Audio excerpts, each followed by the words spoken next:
Welcome back to City News. Of course, we've all here in Rotorua heard of Mike Garner, the Mike Garner Band. Very talented man he is, but I bet you half of you didn't know he's just returned from the Himalayan Blues Festival.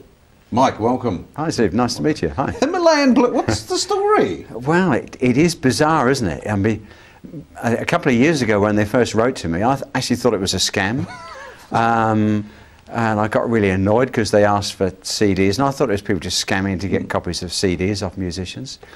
But actually it's not that at all. Kathmandu is a big city, it's about 2 million people. It's a bit like a tourist city down here, so that there's whole quarters where it's all young Westerners backpacking.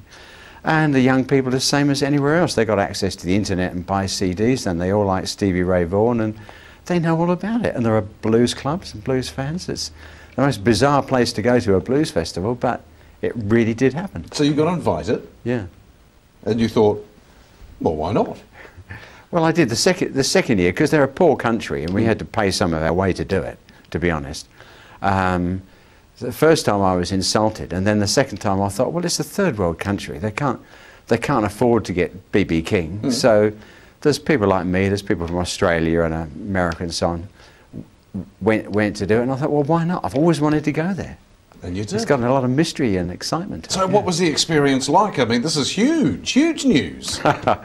Well, we had a fantastic time. I took my bass player and drummer, that's Warren Houston on percussion and Dave Robinson on bass. Three of us went.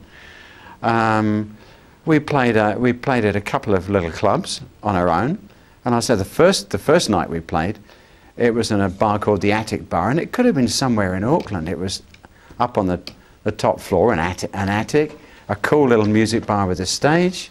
The people there that got hold of my CDs, they'd probably bootlegged them, they'd seen my shots on YouTube, they said, we've seen you on TV, and will you play? And they were requesting songs off the album. And I said, this is a cool little bar. I said, what sort of music do you have here? He said, only blues. So really? So that was the first place. We had a ball there. And then we did 2 or 3 big shows, because it's a festival. One of them was in something called the Patan Museum. That's a medieval part of Kathmandu. And it's hundreds of years old. It's really ancient. It's the equivalent of playing in, I don't know, the Acropolis in Greece or the Vatican or something, in their terms. It's absolutely magnificent, and lots of dignitaries there. We played in a big old palace gardens, which is magnificent, with candlelight and beautiful, a bit like playing at the Palace of Versailles, something like that. Absolutely fantastic. We had a ball, man. I mean, how were you guys received? Because you were the only New Zealanders. We were the only New Zealanders. From Rotorua. That's right. We flew the flag. From Rotorua. There were a couple of acts from Australia, one from America, one from England, one from Norway. But we did really good, and we were playing traditional, old style kind of blues. But our act went down really well. Warren, my percussion player, he took along his sort of washboard and all the sort of stuff. They had no idea what it was, so he was playing old-fashioned kind of skiffle sort of stuff. He had queues of people lined up to, can I have a go? What is it? You know. So and they were singing along with our stuff. These are my original songs, and they were singing along. We had a ball. I mean, surely that's got to be an experience that you're going to remember for the rest of your life. I think so, yeah. It's still very vivid in my mind. We actually took a film crew with us. We did apply to a major television company for funds, but they turned it down. But we took Costa Botes, as a Wellington filmmaker. He's an old compatriot of Peter Jackson, actually. So as a professional filmmaker, he came along with his wife as assistant, and they shot a lot of footage of it. So there will be a documentary come out one day. Oh, really? So have to wait and see for that. It'll be months away, but it should be pretty good. Need first dibs on that. Rotorua, alrighty. Right. And yeah, a huge poster here.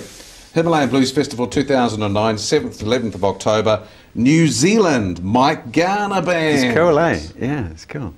I think, you know, we were flying the flag for New Zealand, and we felt pretty good because there's a special relationship between New Zealand and Nepal, for the obvious reason of Sir Ed and Sherpa Tenzing Norgay.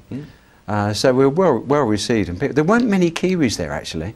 Lots of Europeans, but we didn't see many Kiwis, except standing in the queue for the plane someone said, "Are you a Kiwi?" And it was a young girl from Tauranga, but you know, as you do. But we didn't see many Kiwis. Tell me about monkeys. Monkeys? Yeah, the monkeys everywhere. Well, not literally everywhere, but I was surprised to see in the airport running around underneath the planes, because they don't have air bridges. You walk down the steps and get on a bus and drive across the tarmac to the terminal, and there's monkeys under the planes. There's monkeys running around the temples, and of course it's a mixture of Buddhist and Hindu. So there are cows on the streets in the middle of the city, and people put food out for them, little plates, and they're oblivious to the traffic that's honking and roaring past, because no one whatsoever will harm the cow. That's just so fantastic. They're utterly safe, and they just chew the cud and graze away on the roadside. It's an amazing place. Incredible. I'm going to have you back. Okay. I want to hear more. Will you come back, eh? I will do. Mike, thanks for coming in. Thanks a lot. Cheers. Mike Garner just returned from the Himalayan Blues Festival 2009. Rotorua, representing New Zealand, representing Rotorua. That's absolutely fantastic. We will talk more with Mike later.